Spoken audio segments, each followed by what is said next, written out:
Hello students, welcome back to my channel me math and magic. मैं हूँ स्वीटी और लेकर आई हूँ आज आपके लिए क्लास 12th का सेकंड वीडियो, जिसमें हम लोग रिलेशंस एंड फंक्शंस को कंटिन्यू करेंगे।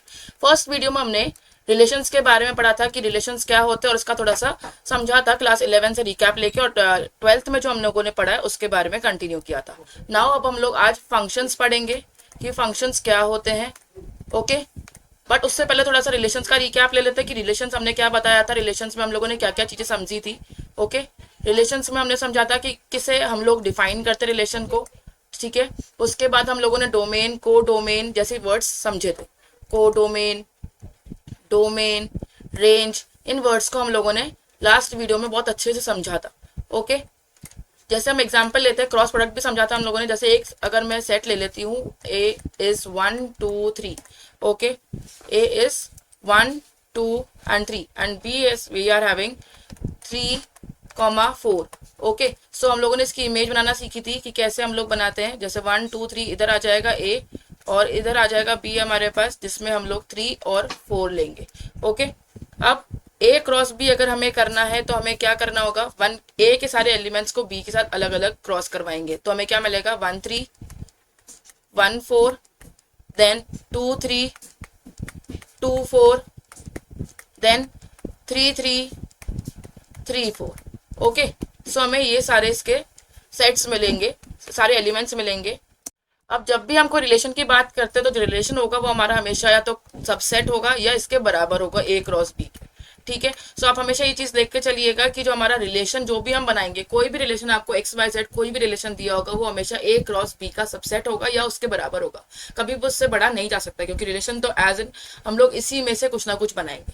ठीक है, अब बात करते हैं हम लोग फंक्शन की। आते हैं हम लोग फंक्शन पे कि फंक्शन होता क्या है। फंक्शन एक ऐसा टाइप का रिलेशन होता है, एक स्पेशल टाइप का रिलेशन होता है, जिसमें हम लोग is a special type of relation जहाँ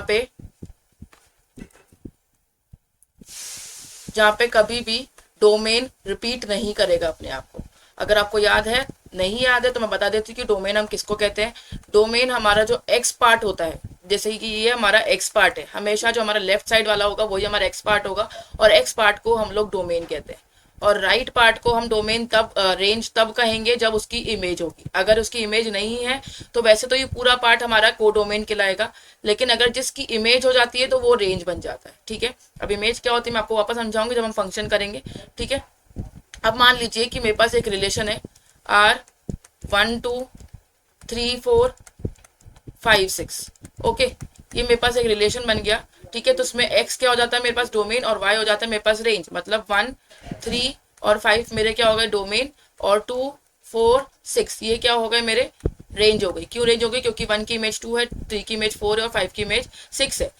तो ये हमारा फंक्शन कहलाएगा, ये रिलेशन हमारा क्या कहलाएगा, फंक्शन कहलाएगा। लेकिन अगर मैंने एक और रिलेशन तुमको दे दिया, जैसे कि 1 2 1 3 1 1 3 हमारा हो गया।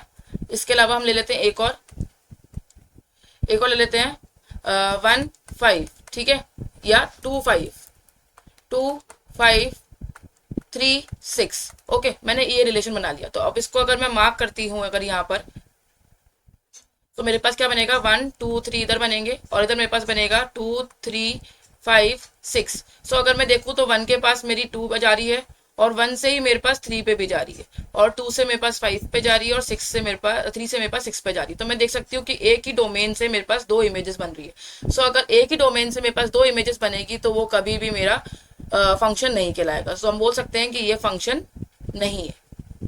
अब आपको ये चीज क्लियर हो गई होगी कि फंक्शन क्या होता है, और फंक्शन कब कहलाएगा कि वो कोई भी रिलेशन कब कहलाएगा कि वो फंक्शन है, और कब कहलाएगा कि वो फंक्शन नहीं है। ठीक है, अब आगे बात करते हैं।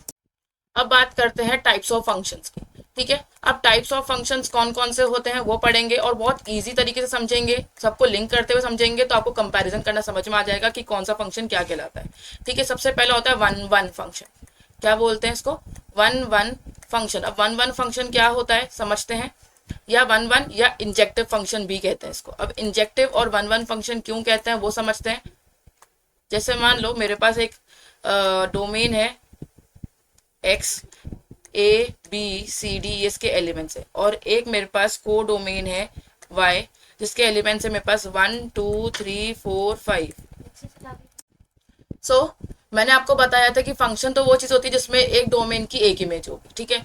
लेकिन अगर किसी फंक्शन में या किसी रिलेशन में एक डोमेन और एक डोमेन की एक ही इमेज, या बोल सकते हैं एक इमेज का एक ही डोमेन, मतलब दोनों तरफ वन वन चीज ही चलेगी, तो वो कहलाएगा हमारा वन वन फंक्शन या इंजेक्टिव फंक्शन। जैसे मैंने कहा ए की इमेज 1 है, बी की इमेज 2 है, सी की इमेज 3 है, डी की इमेज 4 है। तो मैंने क्या कहा यहाँ पे, ए की इमेज 1 है, बी की इमेज 2 है, सी की इमेज 3 और डी की इमेज 4 है। यहाँ तो हमारे पास 1 की 2 डोमेन्स हो रहे हैं, ना 2 का 2 डोमेन्स हो रहे हैं, ना 3 के 2 डोमेन्स हो रहे हैं। डोमेन और इमेज दोनों बराबर होगी तो हमारा वो वन वन फंक्शन कहलाएगा। नाम से समझ में आ रहा है, दोनों तरफ वन वन होना चाहिए। एक डोमेन एक इमेज, एक डोमेन की 2 इमेज नहीं हो सकती और एक इमेज के 2 डोमेन नहीं हो सकते।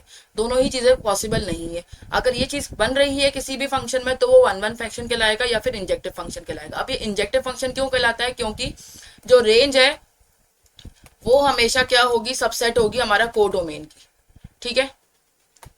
इसलिए ये कहलाता है इंजेक्टिव फंक्शन, ठीक है। अब इसको अगर फंक्शंस की भाषा में बोले तो क्या बोलेंगे कि एफ ऑफ एक्स जो होगा एक कंडीशन पे एफ ऑफ वाई के बराबर हो सकता है जब एक्स इक्वल्स वाई हो, ठीक है। या फिर F of X is not equals to Y, F of X is not equals to F of Y जब x is not equals to Y. अब ये चीजें जब हम करेंगे ना तब समझ में आएगी। बस ये समझ लो कि एक इमेज एक डोमेन, बस इतनी बात समझ लो वन वन फंक्शन के नाम पे, ठीक है। इतना समझ में आ गया तो अब आगे बढ़ जाओ, क्योंकि जब हम क्वेश्चंस करेंगे ना तब आपको ये लैंग्वेज भी समझ में आ जाएगी, ठीक है। अब बात करते हैं हम दूसरे फंक्शन की। दूसरा फंक्शन कहलाता है मैनी वन फंक्शन। अब मैनी वन फंक्शन क्या कहता है, मैनी वन फंक्शन को समझते हैं। मैनी वन फंक्शन में ये कहता है, जैसे मेरे पास एक इधर डोमेन है और एक मेरे पास रेंज है। डोमेन मान लो x है, रेंज मेरे पास y है। ये x और y का रिलेशन बना रही है, क्या बना रही है कि a b और c है और यहाँ पर ये 1 और 2 है मेरे पास, और ये चलो 3 भी ले लिया। तो a की इमेज 1 पे जा रही है, b की इमेज भी 1 पे जा रही है, c की इमेज 2 पे जा रही है, ठीक है। तो मैंने क्या देखा कि a 1 हो रहा है, b भी 1 हो रहा है और c का 2 हो रहा है, ठीक है। सो यहाँ पर क्या हो रहा है, दो डोमेन की एक इमेज बन रही है। तो मतलब क्या, मैनी यहाँ पर हो गया और 1 यहाँ पर हो गया, ठीक है। सो नाम से समझ में आया कि मैनी क्या हो गए हमारे पास, मैनी डोमेन हो गए और 1 हमारे पास क्या हो गई, रेंज हो गई। तो ये कहलाएगा हमारा मैनी वन फंक्शन। समझ में आई बात कि मैनी वन फंक्शन क्या होता है। मैनी वन फंक्शन में ये होता है कि डोमेन हमारे पास 2 हो सकती है लेकिन इमेज एक ही होगी, तो वो हमारा मैनी वन फंक्शन कहलाएगा, ठीक है। समझ में आई बात। अब तीसरे फंक्शन की बात करते हैं, ऑन टू या सरजेक्टिव। ऑन टू या सरजेक्टिव फंक्शन क्या होता है इसके बारे में समझते हैं। जहां समझ में नहीं आया please pin me in the comment section में, आपको समझाऊंगी हर एक चीज। और इसका फर्स्ट वाला पार्ट अगर आप लोगों ने नहीं देखा है तो ऊपर पिन आई सेक्शन में आइकन पे क्लिक करो, आपको फर्स्ट वाला पार्ट मिल जाएगा, उसको देख लो, अच्छे समझ में आ जाएगा। और फिर भी कुछ समझ नहीं आता है तो मुझे कमेंट सेक्शन में पिन करो, मैं आपको बताऊंगी, हर एक डाउट क्लियर होगा। तो please support me bye liking my videos, okay. बस इतना सा ही चाहती हूँ मैं आपसे, और बाकी हम आके देखते हैं कि ऑन टू सब्जेक्टिव फंक्शन क्या होता है, ठीक है। देखो अभी तक हम लोग पढ़ते हुए आए हैं कि जो रेंज होता है या तो वो सबसेट होगा कोडोमेन का या फिर वो इक्वल होगा कोडोमेन के। तो हम लोगों ने पहले वाले में पढ़ा था कि रेंज का क्या होता है, रेंज सबसेट होता है कोडोमेन का, ठीक है। सबसेट ही था यहाँ पर क्योंकि हमारी रेंज जो थी वो 1 2 3 4 थी, लेकिन कोडोमेन हमारा 1 2 3 4 5 था, ठीक है। यहाँ पर भी हमने देखा कि रेंज जो थी वो कोडोमेन का सबसेट थी क्योंकि रेंज हमारी तो 1 2 ही थी और कोडोमेन हमारा 1 2 3 था, ठीक है। लेकिन अगर किसी फंक्शन में हमारे पास यहाँ पर दे रखा है ए बी सी और यहाँ पर हमें दे रखा है 1 2 3 और हर एक की इमेज बन रही है, चाहे वो ऊपर नीचे बने चाहे वो कैसे भी बने, लेकिन हर एक की इमेज एक ही बन रही है। और दूसरी बात कि रेंज जो है वो कोडोमेन के बराबर है। देख रहे हो यहाँ पे हर एक की इमेज बन रही है, हर एक की इमेज बन गई, ए की इमेज 1 बन गई, बी की इमेज 2 बन गई, सी की इमेज 3 बन गई। सो वाई के सारे एलिमेंट्स की अगर हमारे पास इमेज बन रही है दैट मीन्स कि रेंज कोडोमेन के बराबर है। और अगर रेंज कोडोमेन के बराबर है तो हम बोल सकते हैं कि ये सरजेक्टिव फंक्शन है या ऑन टू फंक्शन है। और उसको लिखते कैसे हैं कि ये फंक्शन क्या है, ये फंक्शन हमारा ऑन टू फंक्शन है या फिर ये हमारा सरजेक्टिव फंक्शन है, ठीक है। Function is surjective. I hope आपको ये चीज क्लियर हो गई, ठीक है। देखो अब इसकी एक और पॉसिबिलिटी बताती हूँ। एक और पॉसिबिलिटी क्या हो सकती है ऑन टू फंक्शन की, जैसे मैंने बोला कि मेरे पास ए बी सी है और यहाँ पर मेरे पास 1 2 3 4 है, ठीक है। और यहाँ मेरे पास एक डी और है, एक सेकेंड रुको बता देती हूँ, अच्छे से समझा देती हूँ। कि यहाँ पर डी भी है मेरे पास, ठीक है, और यहाँ पर मेरे पास 1 2 3 ही है, ठीक है। सो मैंने क्या बोला, ए की इमेज 1 पे बनी, बी की इमेज भी 2 पे बनी, सी की इमेज 3 पे बनी और डी की इमेज भी 3 पे बनी। सो मैंने देखा कि अलग अलग डोमेन से बन रहा है, तो मतलब ये फंक्शन तो है ही, लेकिन यहाँ पर मैं देख रही हूँ कि ए की डोमेन, दो डोमेन की ए की इमेज बन रही है, तो ये बन सकती है क्योंकि इंजेक्टिव फंक्शन तो है ही नहीं। मैंने क्या कहा, ऑन टू फंक्शन में क्या होना चाहिए, बस हर इमेज, हर एक एलिमेंट की इमेज होनी चाहिए। आपको सिर्फ इतना देखना है कि हर एलिमेंट की अगर इमेज है तो वो ऑन टू या सर्जेक्टिव फंक्शन बन जाता है, ठीक है। तो ये हमारा ऑन टू या सर्जेक्टिव फंक्शन बन गया, क्योंकि हर एक जो एलिमेंट है y का, 1 हो चाहे 2 हो चाहे 3 हो, तीनों की हमारे पास एक ना एक इमेज है, चाहे वो भले ही सेम डोमेन से क्यों, अलग अलग डोमेन से क्यों ना हो, हमारे पास इमेज बन रही है। अब अगर लास्ट फंक्शन हम पढ़ते हैं, तो लास्ट फंक्शन में हमें क्या है, लास्ट फंक्शन है हमारे पास बायजेक्टिव फंक्शन। क्या फंक्शन है ये हमारे पास, बायजेक्टिव फंक्शन, ठीक है। अब बायजेक्टिव फंक्शन क्या होता है, बायजेक्टिव फंक्शन को अगर हम समझते हैं तो बायजेक्टिव फंक्शन में हमारे पास दो फंक्शंस मिलके बनते हैं, 1 1 भी बनता है और प्लस ऑन टू फंक्शन भी होता है इसमें। अब ये होता क्या है, समझते हैं इस चीज को। देखो, इसको मैं हटा देती हूँ। जैसे मान लो कि मेरे पास, हम लोगों ने 1 1 में क्या पढ़ा था, 1 1 में हमने ये पढ़ा था कि हर एक एलिमेंट की एक इमेज होती है, ठीक है, हर एक एलिमेंट की एक ही इमेज होगी, ठीक है।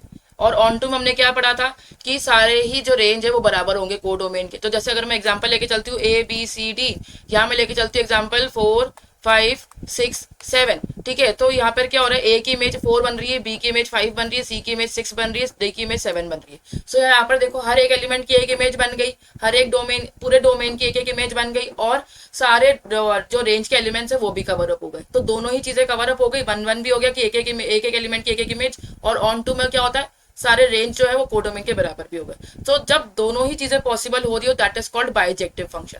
सो यहाँ हमारे टाइप्स ऑफ फंक्शन कंप्लीट हो जाते हैं कि टाइप ऑफ फंक्शंस में हमारे कौन कौन से फंक्शन आ रहे हैं। तो पहले फंक्शन में हमने पढ़ा इंजेक्टिव, दूसरा हम लोगों ने पढ़ा मैनी वन, तीसरा हम लोगों ने पढ़ा सर्जेक्टिव, और चौथा हमने पढ़ा बायजेक्टिव। हमने टाइप्स ऑफ फंक्शन यहाँ कंप्लीट कर लिए। अगर अभी भी आपको कोई डाउट है तो आप मुझे कमेंट सेक्शन में पिन करो, नेक्स्ट वीडियो में मैं आपके लिए इसके रिलेटेड क्वेश्चंस लेके आऊंगी। Okay, so thank you so much, bye.